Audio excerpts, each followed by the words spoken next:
Hi, Australia.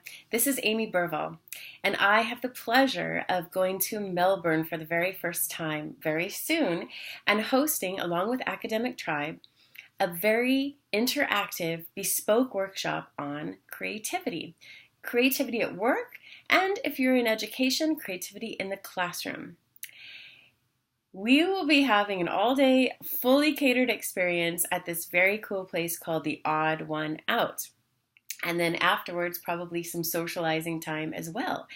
Um, I'll be bringing strategies from intention, critical creativity in the classroom, but these actually apply to the workplace as well and in your own personal life. So if you're a facilitator, if you're an L&D, if you're in the corporate sector and you lead teams, as well as the educators out there, we welcome you with open arms and would love to see you at this event. It'll be very different, and most people who come to my workshops always say they take away so many practical ideas they can use in the next week.